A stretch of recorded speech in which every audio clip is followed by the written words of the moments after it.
Gente, boa tarde. Vocês querem ficar aí no fundinho mesmo ou querem vir para frente? Aí mesmo? A gente tem que ficar à vontade, né? A Andréia está falando que é um perigo vir para frente. Quem vem para frente, eles costumam chamar para vir aqui em cima. Chegando na sala, vem aqui, então.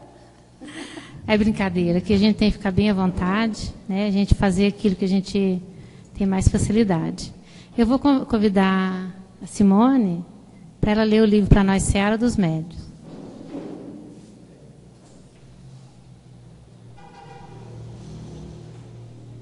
Trabalhemos.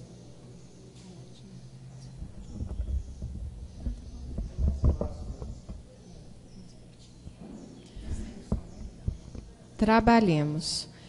Perguntas muitas vezes se podes colaborar junto à bandeira de amor e luz que a espiritualidade maior vem desfraldando na Terra. Estimarias movimentar poderes mediúnicos incontestes, materializando forças sutis, distribuindo consolações, traçando diretrizes, enunciando a verdade ou pronunciando o verbo revelador.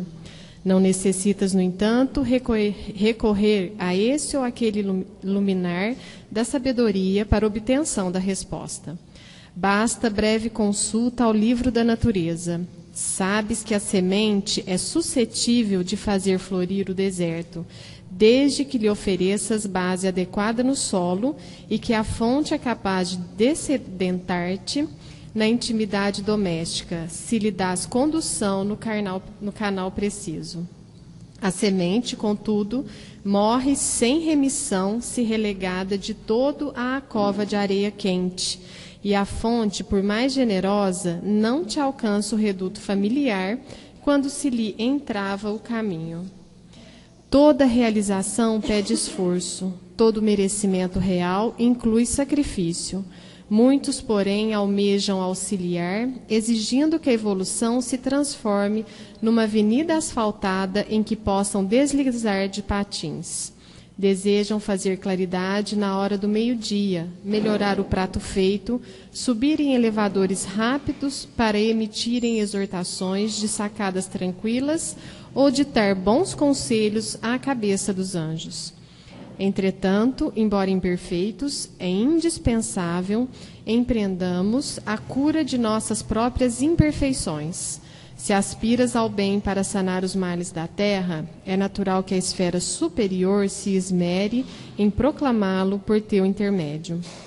Se procuras o Senhor, buscando ajudar a vida, o Senhor também te procura a fim de ajudá-la. Desse modo, o Mestre Divino espera-te na luta por instrumento que possa atender-lhe a obra. Purifiquemos a emoção a fim de senti-lo. Sublimemos o pensamento para entendê-lo. Eduquemos a palavra de modo a enunciar-lhe o verbo. Aprimoremos a ação para exprimir-lhe a presença. Aperfeiçoemos a nós mesmos cada dia, quanto seja possível, porquanto, para sermos intermediários fiéis entre ele e o mundo, só existe uma solução: trabalhar.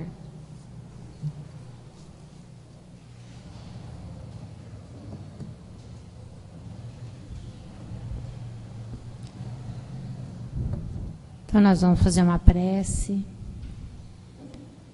Vamos elevar os nossos pensamentos ao nosso Pai amado, agradecendo por estarmos mais uma vez nesta casa, em estudo, buscando o equilíbrio interior e o aprimoramento moral. Vamos agradecer a Jesus pelos seus ensinamentos, por colocar no nosso caminho essa luz maravilhosa que é o amor.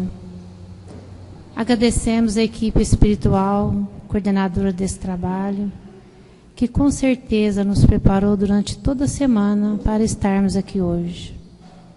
Pai nosso que estais no céu, santificado seja o vosso nome, venha a nós o vosso reino, seja feita a vossa vontade, assim na terra como nos céus. O pão nosso de cada dia nos dá hoje.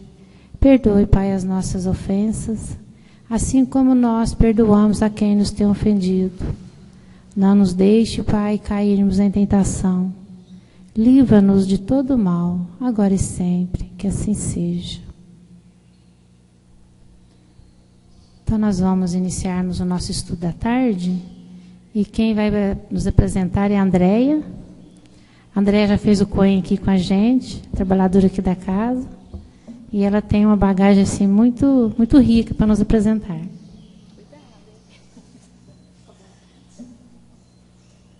Bondade da Sueli.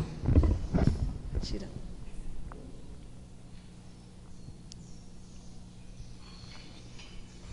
Boa tarde.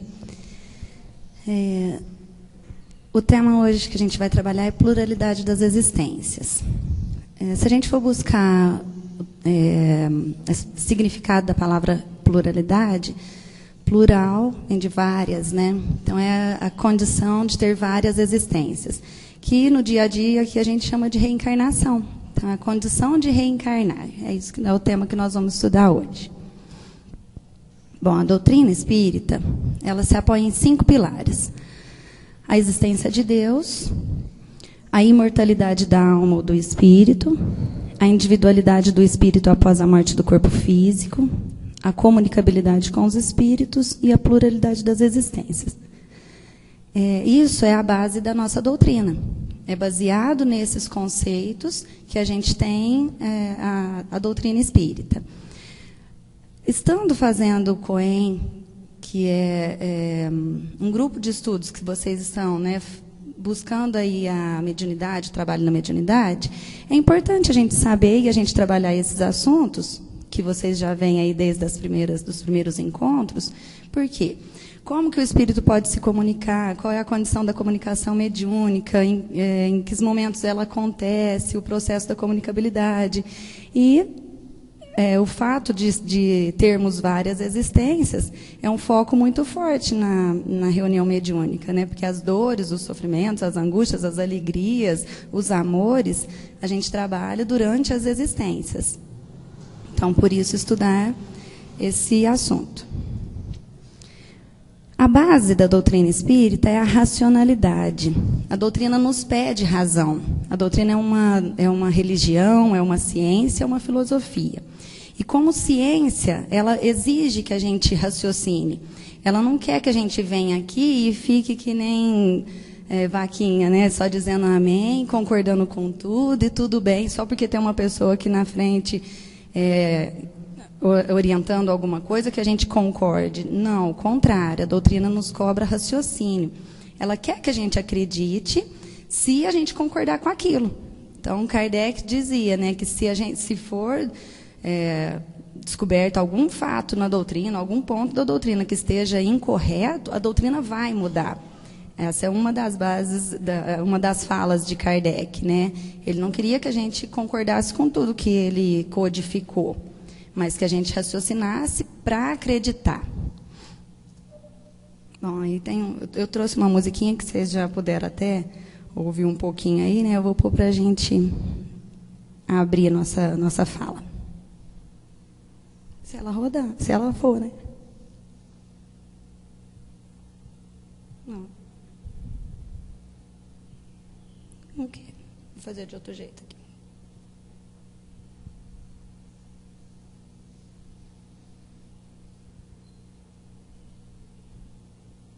Acontece, né, gente? Vocês me perdoam.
razão para viver.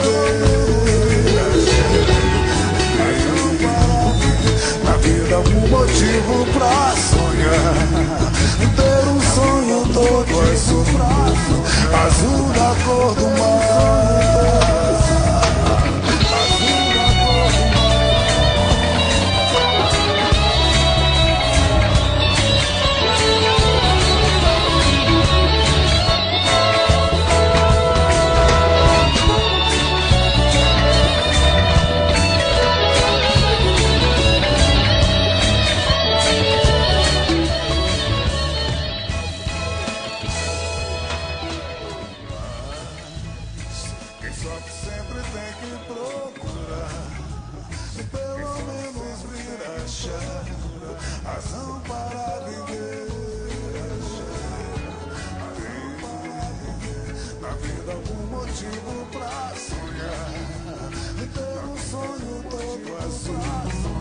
Azul da cor do mar.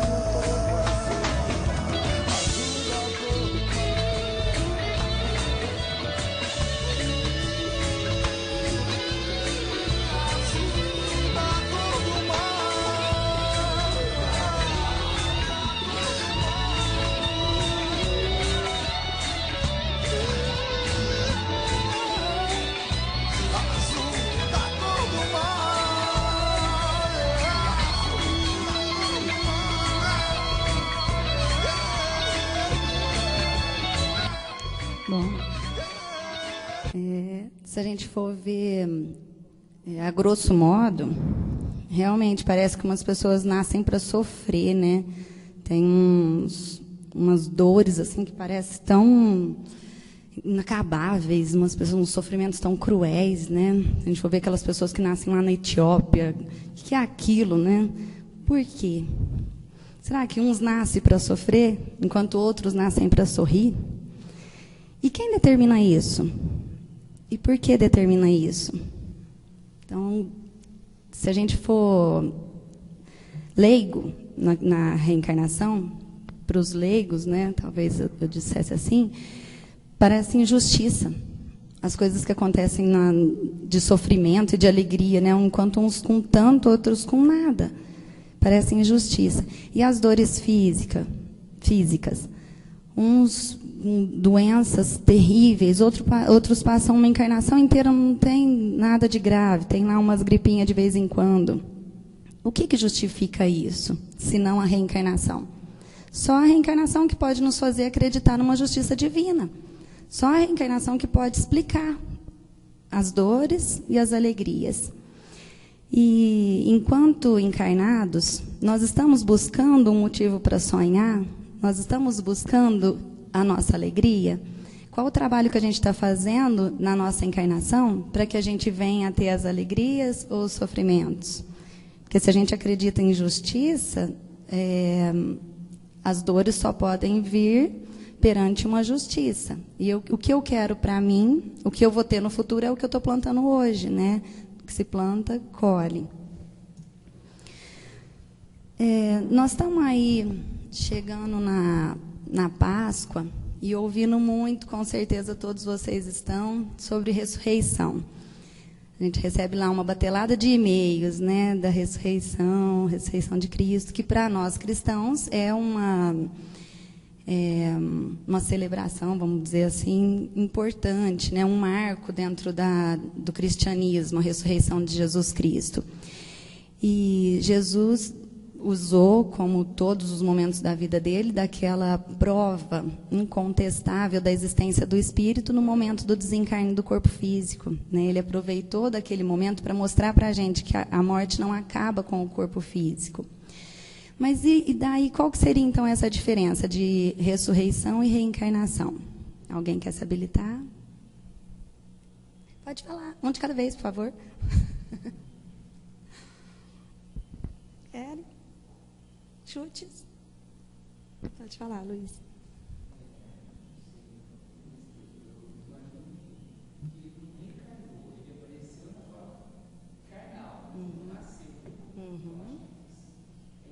É isso. Ressuscitar seria a volta no mesmo corpo. e reencarnar em um outro corpo, é nascer de novo, como ele citou, né? É bem isso mesmo. Mas Jesus, sendo o sábio que ele é, ele nos mostrou com aquele fato que, primeiro, que ele não derrogou nenhuma lei da natureza. Ele não voltou um corpo físico, um corpo morto. Ele não fez nascer de novo um corpo morto. Ele se fez presente, né? Ele se fez ver. Mas aí também tem umas controvérsias que a história foi fazendo para mostrar, né, um sobrenatural, assim. E que Jesus não faria um sobrenatural. Desde que ele veio, ele falou, eu não vim derrogar as leis, ele não faria nada que desmentisse ele, né? Mas, naquela época, o termo ressurreição era usado para a concepção que a gente tem hoje de reencarnação. Então, eles acreditavam que o ser desencarnava e voltava a nascer em um novo corpo, como a gente acredita, mas usavam o termo ressurreição. Então, o que houve de engano foi na interpretação, foi na hora de passar de uma língua para outra, como é que fala? Traduzir, porque aí na tradução, fizeram a tradução da palavra ressurreição como se fosse, usaram o termo ressurreição nesse sentido, de voltar ao mesmo corpo. E aí criou-se essa ideia de que o ser vai morrer e um dia ele vai ficar lá esperando, né, o juízo final, e aí ele vai voltar naquele mesmo corpo. Obviamente que isso é impossível, porque o corpo desfaz, ele desmancha, né? Então, e quem morreu 1000 anos antes desse juízo final, como é que ele vai voltar naquele corpo? E se for demorar, e nós, como é que vai ser, né? Se a gente não vai poder voltar, eu vou querer, né? E foi uma controvérsia na tradução. Usaram o termo ressurreição assim, mas a ideia que se tinha naquela época de ressurreição é a concepção que a gente tem de reencarnação. Bom, então o que aconteceu, né? Se a gente for ver lá no Evangelho, os saduceus, eles não acreditavam na vida após a morte. Portanto, não tinha ressurreição, não tinha reencarnação. O ser morreu, acabou.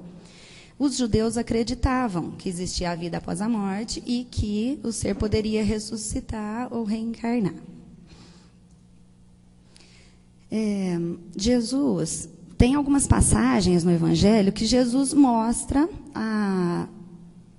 esses nossos pilares. Ele mostra a sobrevivência do espírito após a morte, a reencarnação. E o fato dele ter ressuscitado Lázaro foi um fato marcante também na Bíblia, né? Eu pus uma imagenzinha ali.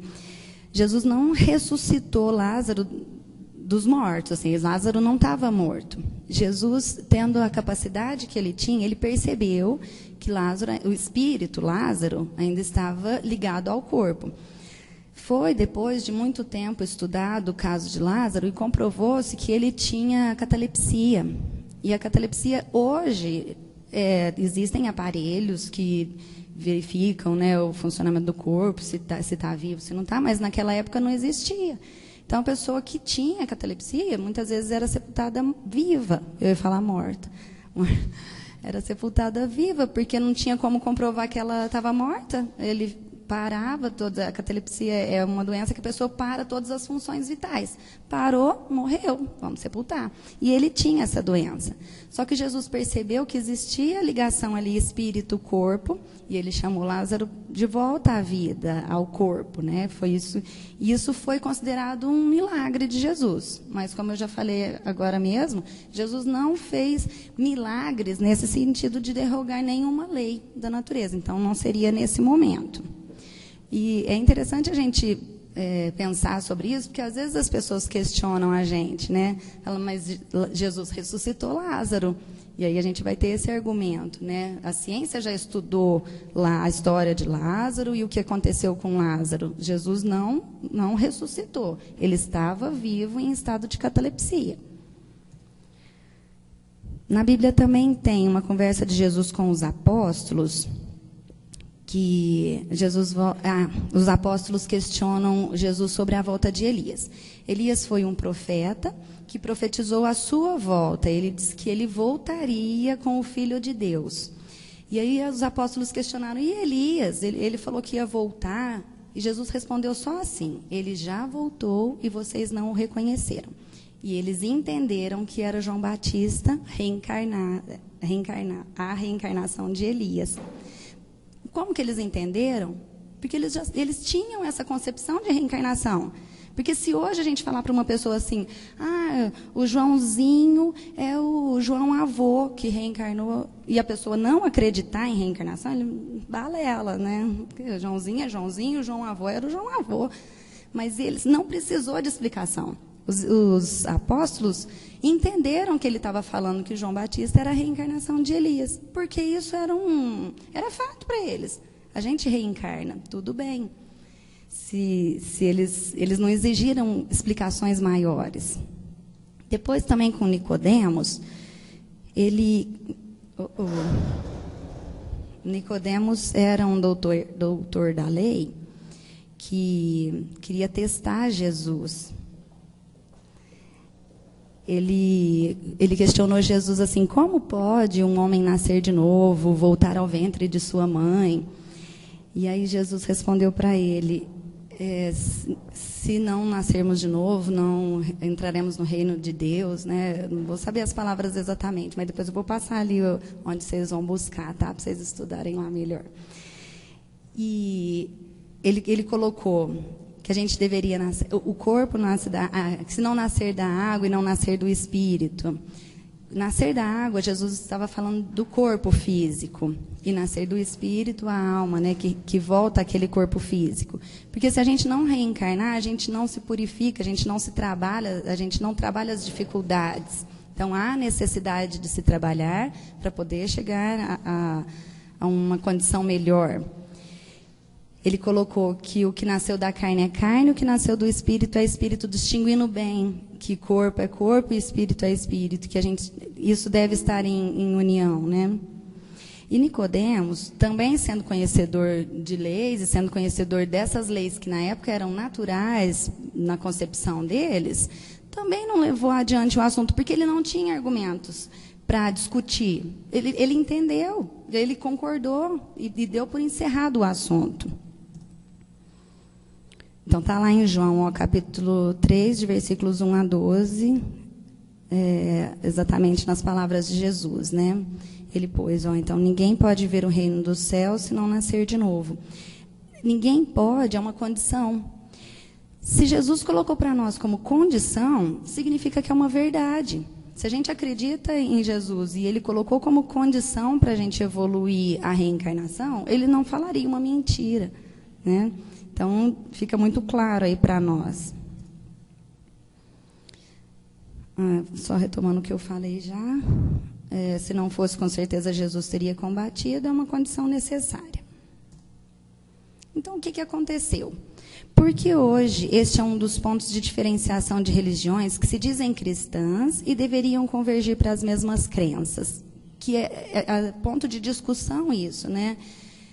Por que uns cristãos acreditam na reencarnação e outros cristãos não acreditam? O que aconteceu? Onde que quebrou isso? Onde que houve essa ruptura nessa concepção aí?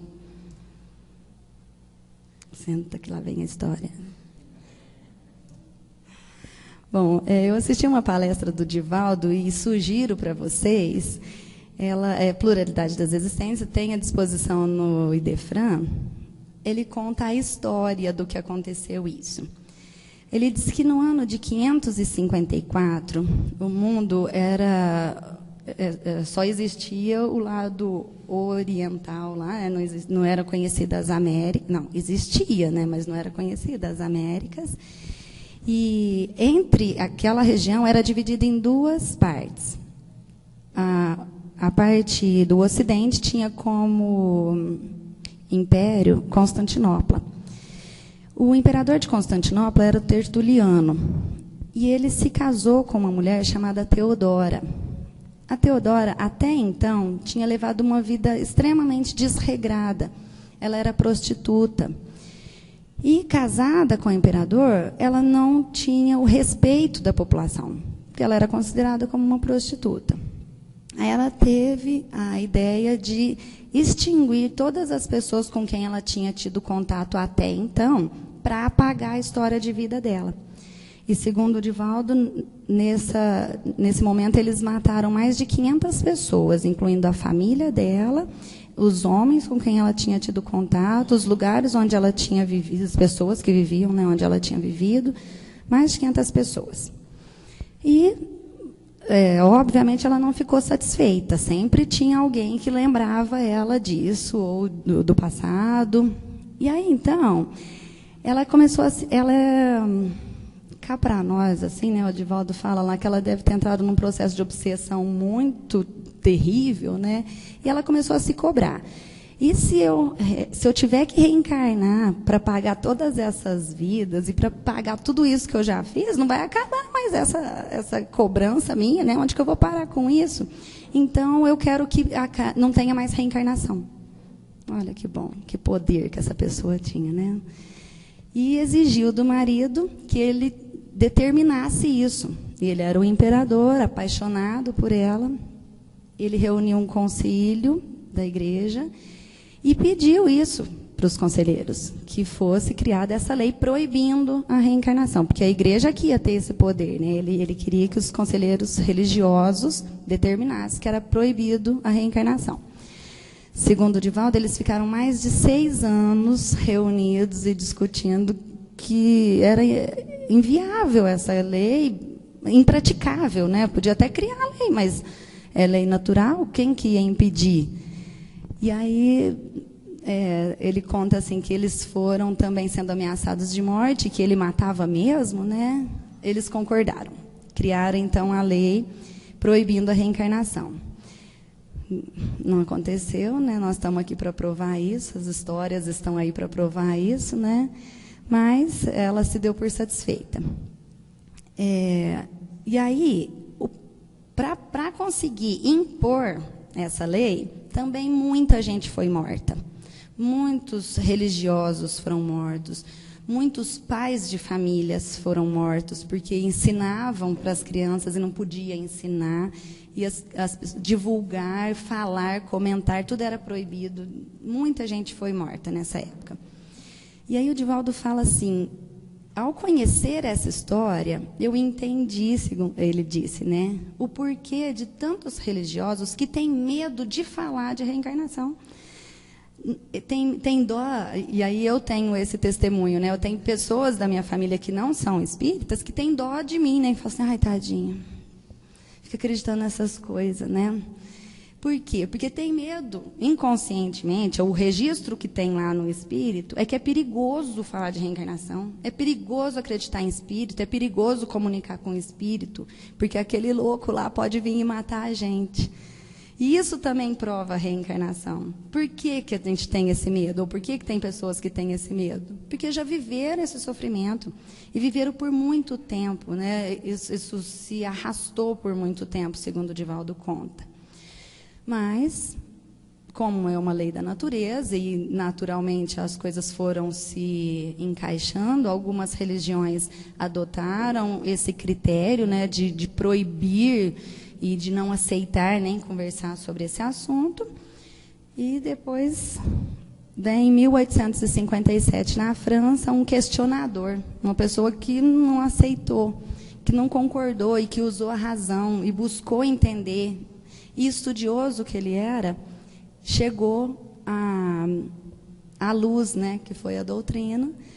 Kardec, né, lógico, que era um ser super racional, dotado de bom senso, metódico, estudioso da Bíblia, com questionamentos afligentes, que não ficou quieto, que foi atrás e que buscou e que pesquisou, com o amparo dos espíritos, que aí a humanidade estava preparada para isso, e aí chegou-se, então, a codificação da doutrina, né, a todos esses conhecimentos que a gente tem a partir de então. Bom, então a reencarnação vem aí provada pela ciência, vem provada pela história, vem provada pelos fatos, por um monte de circunstâncias aí que nos leva a acreditar nessa verdade. Se a gente for buscar nas obras espíritas, 99,9% das obras que a gente lê vai citar a reencarnação. Os romances, principalmente, né? Porque aí fulano está assim porque aconteceu isso anteriormente, né? Nas obras básicas, nós temos aí orientações e conhecimentos sobre a reencarnação nas 5 obras básicas. Então, tem muito material aí para a gente estudar, né? No Livro dos Espíritos, na parte 2ª do capítulo 4, é exatamente sobre esse tema, a pluralidade das existências, a reencarnação, vai das questões 166 a 170. A 167 é: qual o objetivo da reencarnação? E os espíritos responderam: progresso, melhoramento progressivo da humanidade. Existe aprendizagem na erraticidade. Somente na existência do corpo é que concretizamos. A existência pode ser uma expiação ou uma prova, e ela tem a duração, né, até a gente conseguir ter o espírito purificado. Bom, na questão de progresso, ao reencarnar, a gente trabalha as nossas próprias dificuldades, ajuda a si mesmo. Ajudando a si mesmo, a gente ajuda a humanidade, ajuda o progresso do planeta, ou do grupo que a gente convive, e o grupo vai se ampliando até chegar ao planeta, né? Universo, sei lá. Existe aprendizagem na erraticidade, mas os espíritos dizem assim, ó, igual quando a gente vai aprender uma habilidade, você vai aprender a tirar carta. Você pega lá o livrinho, estuda tudo, sabe tudo ali a teoria. Se você não pegar o carro para dirigir, você não aprendeu a dirigir. E mesmo assim, a gente ainda vai apanhando durante o processo de dirigir, né? Aí eu tenho que apertar aqui, não, eu tenho que apertar lá e mexer aqui, não, eu vou descer, eu vou soltar, eu vou empurrar. Até que a gente desenvolve aquela habilidade, vai a um longo prazo. Ou uma aula de natação, por exemplo. Você fala para a pessoa, você vai levantar o braço, você vai abaixar, você vai respirar, mexer o pé, Se a pessoa não entrar na água e não nadar, como é que prova que ela aprendeu a dirigir? Dirigir não, nadar. Nem dirigir, nem nadar, nesse caso. E as aprendizagens são assim. A gente aprende, sim, enquanto desencarnado, enquanto a gente está na erraticidade. Tem provas de que existem escolas, de que existem convivências, existem aprendizagem. Mas, quando a gente encarna, a gente concretiza isso, segundo os espíritos nos disseram, né? Com relação à existência de provas ou de expiação, é relacionado ao nosso planeta. Nós estamos num planeta no grau de provas e expiações, o grau de evolução de provas e expiações. Mas eu não gosto de pensar que a gente vem numa reencarnação para pagar aquilo que a gente fez. Você furou um olho, então você vai vir cego, coisa boa, né? Não acredito nisso, não consigo pensar na reencarnação assim.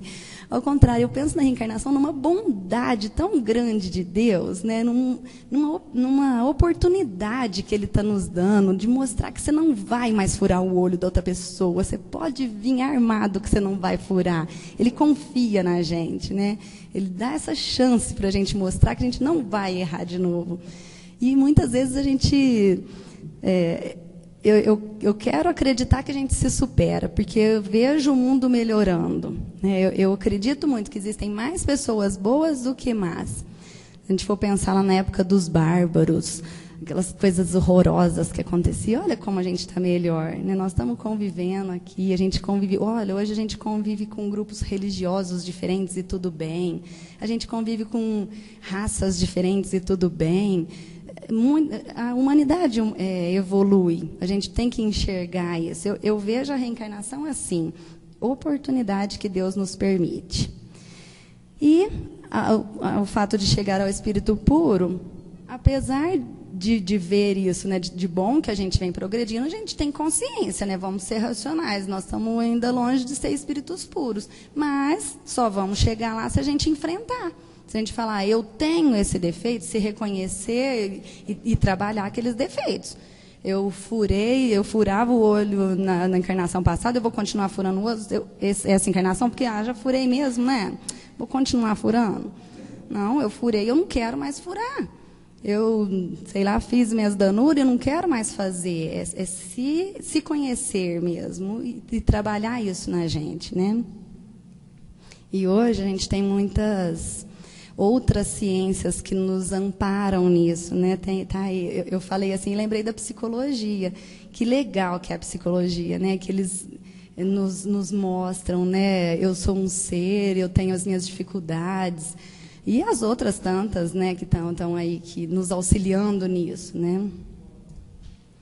Bom, então, a reencarnação é uma justiça divina. E no Livro dos Espíritos também, na questão 171, que trata da justiça divina, ele fala assim, em que se baseia o dogma da reencarnação? E a resposta dos Espíritos é muito sucinta, na justiça de Deus. É justo, gente. É o que a gente merece, a gente ganha. A fonte da justiça, né? Aliás, Deus não poderia ser Deus se não fosse justo. Mas a oportunidade da reencarnação mostra para a gente que Deus é justo. Bom, eu trouxe um videozinho, não sei se vai funcionar também, né? Vamos ver. Sobre as ideias inatas. Vai. Você vai conhecer agora uma menina que aos 12 anos de idade já é considerada um gênio da arte. O primeiro desenho dela ela fez quando tinha 4 anos. Agora, uma pintura dela pode valer, sabe quanto? 200 mil reais. 200 mil reais. A paisagem é inspiradora.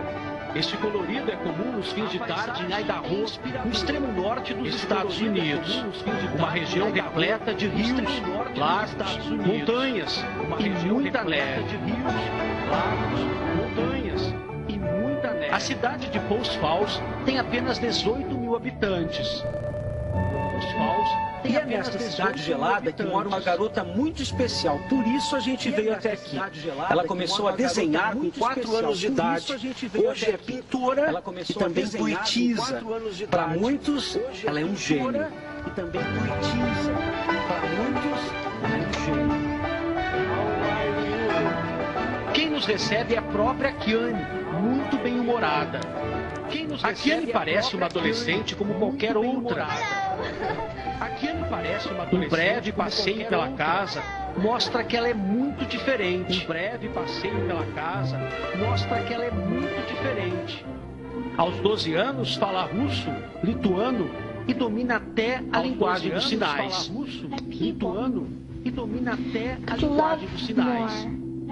Ela também é uma poetisa de sucesso. Já publicou 2 livros. E tem se destacado nas aulas de piano.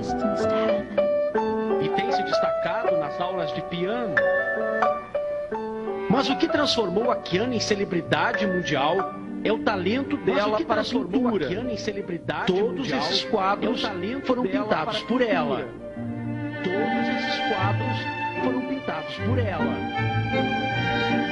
A garota já é reconhecida como prodígio por importantes instituições de arte nos Estados Unidos e na Europa. Tudo o que sabe, a Kiane aprendeu sozinha. Como explicar tantas habilidades numa pessoa tão jovem? De onde vem a inspiração para a arte de Kiane? Para a família dela, isso é um mistério. Mas para a jovem artista, a resposta é bem simples. A Kiane atribui tantos talentos a Deus. Diz que se inspira em sonhos, visões e principalmente na fé. Ela nos mostra o primeiro desenho, feito aos 4 anos de idade. Os traços são impressionantes. É um anjo, explica a Kiane. Uma noite ele me visitou e me levou para conhecer um mundo cheio de cores. Falou sobre o meu dom e disse que eu deveria aprender a usá-lo. e diz que eu deveria aprender a usá-lo. Desde que teve essa visão, a pequena Kiane não parou mais de pintar, nem de escrever. Os retratos surpreendem pelo realismo e pelas cores. Os retratos surpreendem pelo realismo e pelas cores. Este se chama os olhos plantados.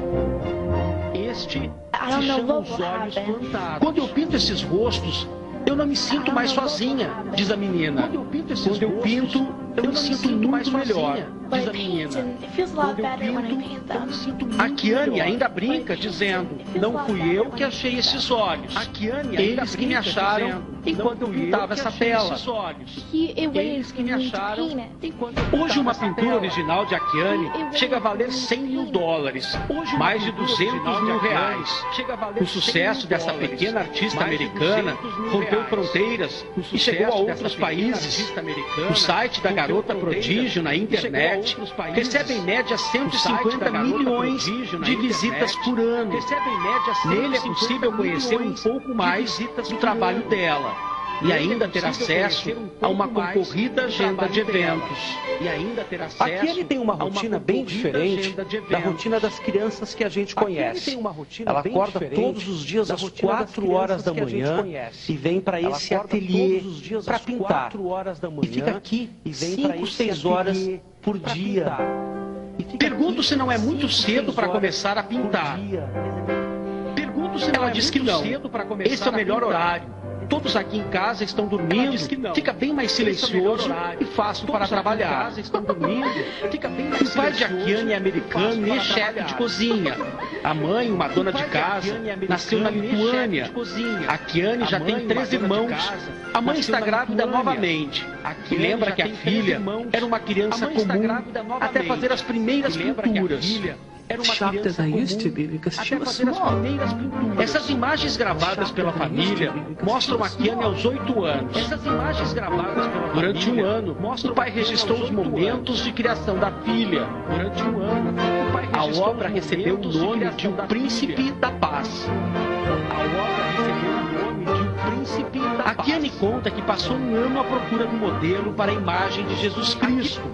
Uma noite, lembra a menina, me tranquei no quarto e pedi a Deus para me mostrar como era Jesus. Na manhã seguinte, este homem bateu na porta da minha casa. Era um carpinteiro e disse que seria o modelo para o meu quadro.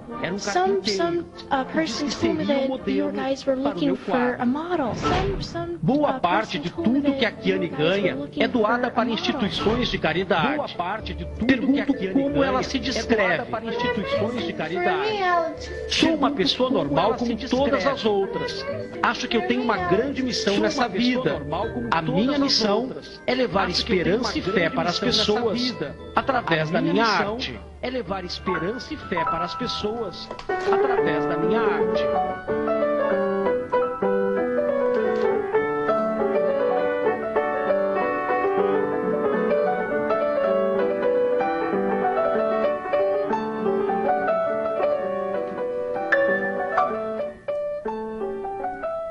Aqui atribuir tantos talentos e capacidades. Se a gente não acreditasse no Espírito. Isso não é presente que Deus deu para ela, eu acredito. Senão, por que Ele não deu para mim, né? Não tem nem um milésimo de um terço dessa menina, não tem capacidade nenhuma para arte, nem para um monte de coisa aí que ela tem, música. E ela tão jovenzinha, com uma capacidade tão grande. Conquista pessoal. Só podemos acreditar nisso, né? Ninguém deu isso para ela. É dela. Ela desenvolveu isso, trouxe essa bagagem. Então, as conquistas do espírito ficam registradas. Nós temos um supercomputador, o nosso perispírito, onde fica registrado tudo que a gente faz, tudo que a gente é. E ao reencarnar, essas conquistas estão ali, são nossas, ninguém tira. Acontecem fatos de tolimento, assim, de conhecimentos ou de habilidades, quando aquilo está sendo prejudicial para o ser. Então, um super gênio que desenvolveu, né, intelectual, e está usando isso em encarnações sucessivas para o mal. Ele pode vir tolhido dessa inteligência num corpo que não permite ele usar esse raciocínio para que ele não continue se prejudicando. E isso também é uma bondade divina. Ele permite que esse ser venha tolhido para ele valorizar o que ele não pôde utilizar ali naquela encarnação e numa outra encarnação, em outras encarnações, poder usar melhor aquilo, né?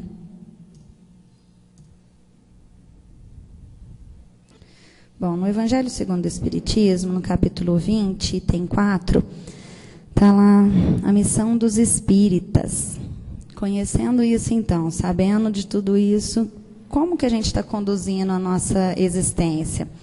Porque se a pessoa não sabe, ela é menos cobrada. Mas nós sabemos da nossa responsabilidade, da importância que tem cada uma das nossas ações, né? E aí, Erasto, 1863, diz assim: se reconhecerá o verdadeiro espírita pelos princípios da verdadeira caridade, pelo número de aflições às quais ele terá levado consolação, pelo amor ao próximo, pela abnegação, pelo desinteresse pessoal, pelo triunfo de seus princípios. Que peso, né? Nós estamos fazendo tudo isso aí, mas se a gente olhar pelo lado assim, que eu coloquei agora, que peso, a gente vai estar menosprezando o resultado disso tudo. Porque quando o dia que eu conseguir fazer isso tudo, que eu conseguir me aplicar nisso tudo aqui, quem vai ganhar sou eu mesma. Cada um de nós, né, por si, fazendo para o outro. Então, a reencarnação é uma metamorfose. A gente entra lagarta e nem sempre a gente sai borboleta, né? Mas a gente já sai meio bruxinha, assim, né? Já sai mais com asa, pelo menos. Mas sai, né, gente? Sai, sempre muda. Não, a gente nunca entra numa encarnação e sai do mesmo jeito. É a metamorfose, é a transformação. E eu acredito que a gente vai sair mais borboletas mais vezes, né? E a reunião mediúnica é um momento de acolhimento. Então, vocês vão poder presenciar aí nas reuniões que vocês vão participar a partir desse COEN, a partir do momento que vocês estiverem participando de reuniões mediúnicas, de relatos que as pessoas vêm trazer para a gente, tanto de sofrimentos, quanto de alegrias, que a gente tem muitos momentos bons nas nossas reuniões assim, de aprendizagem. E, sendo a reunião o momento de trabalhar a dificuldade de cada um, seja encarnado ou desencarnado, é o momento de acolher. Então, a hora que o espírito vem na reunião trazer suas dores, a gente não está aqui para criticar nem para julgar ninguém. Nós estamos aqui na reunião para acolher, para cuidar, para amparar, para mostrar novos caminhos, que pode ser o que a gente acredita, ou não, de repente a pessoa naquele diálogo ali desperta para uma outra coisa que a gente nem estava pensando, né? Então, a reunião mediúnica é isso, é o momento do acolhimento, de ajudar a pessoa a superar aquela dor. Tem uma musiquinha aqui, que ela é espírita, ela foi gravada por um grupo aqui de Franca. Vocês já devem ter ouvido bastante ela aí, mas eu acho que vem bem, casa bem com esse momento. Vamos ver. Vai. Deixa eu ver se eu acho aqui.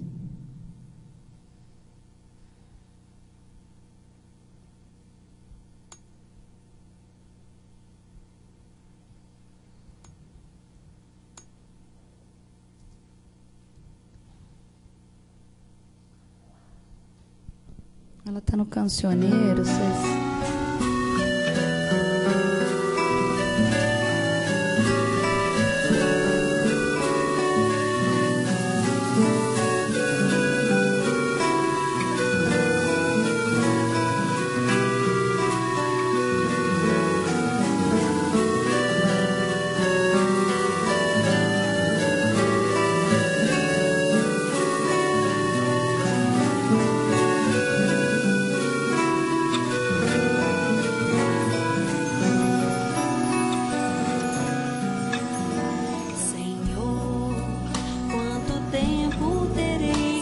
esperar para ver tua face de amor, para sentir de onde vem teu amor, para entender que tu és o amor.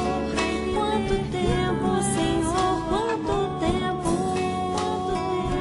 Senhor, quanto tempo, Senhor, quantos corpos terei que vestir, quantos nomes terei que assinar, quantas vezes me farás criança, pra entender que tu és o amor, pra entender que tu és o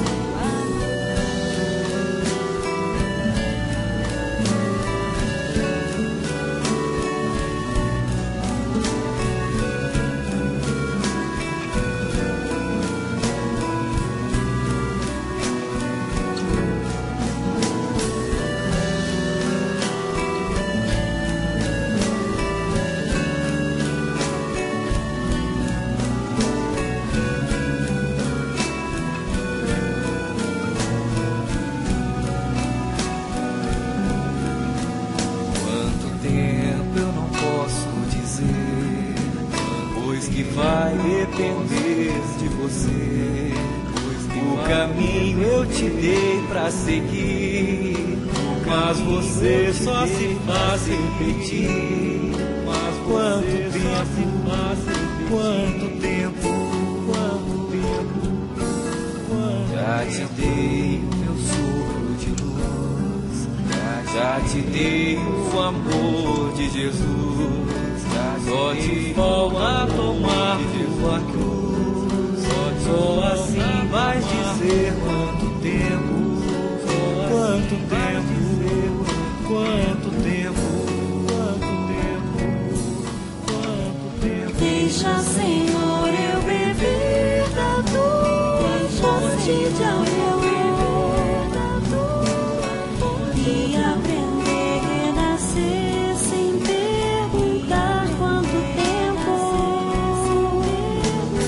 Deixa, Senhor, eu beber da tua fonte de amor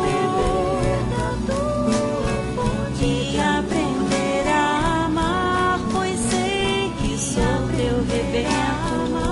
Pois sei que sou teu rebento. Quanto tempo terei que esperar para ver tua face de amor, para sentir de onde vem teu amor, para entender que tu és o amor. Quanto tempo, Senhor, quanto tempo, Senhor, quanto tempo. Ela fala, quantos corpos terei que vestir? Quantas vezes a gente vai, quantas vezes me farás criança? Quantas vezes a gente vai ter que voltar aqui para conseguir ver Jesus, para conseguir chegar ao nível de Jesus? Ele fala, quanto tempo eu não posso dizer, pois que vai depender de você. Então tá aí a nossa responsabilidade conosco mesmo. Quanto tempo eu quero ficar amassando barro? Quanto tempo eu quero... Quando eu quero mais, quanto mais cedo eu quero, né, melhor para mim, e desenvolver as minhas habilidades e trabalhar para a minha evolução. Tá nas mãos de cada um, né, e Deus nos permite esse tempo, mas a gente aproveitar, né, que a gente já teve o alerta, que a gente já está conhecendo, que a gente já sabe disso, e vamos lá, mãos à obra, né? Eu agradeço a paciência de vocês aí, compreensão, e peço desculpa pelas falhas. Então, nós vamos agradecer ao nosso mestre amado, mais uma vez. Vamos mentalizar a nossa casa, os nossos familiares, transmitindo a eles essas energias, essas vibrações que recebemos, para que ao retornarmos possamos continuar com essa mesma harmonia, com essa paz interior. É isso que Jesus espera a cada um de nós. Que tenhamos paz, alegria, harmonia em qualquer lugar que formos. Então vamos agradecer a Deus por essa oportunidade de estudo. Pai nosso que estais no céu, santificado seja o vosso nome. Venha a nós o vosso reino, seja feita a vossa vontade, assim na terra como no céu. O pão nosso de cada dia nos dá hoje. Perdoe, Pai, as nossas ofensas. Perdoe também os nossos ofensores. Não nos deixe cair em tentações. Livra-nos de todo mal, agora e sempre, que assim seja. Que Jesus nos acompanhe, que a equipe coordenadora desse trabalho possa iluminar a todos para que possamos retornar outras vezes. Que Jesus abençoe a todos. Então, que todos tenham uma boa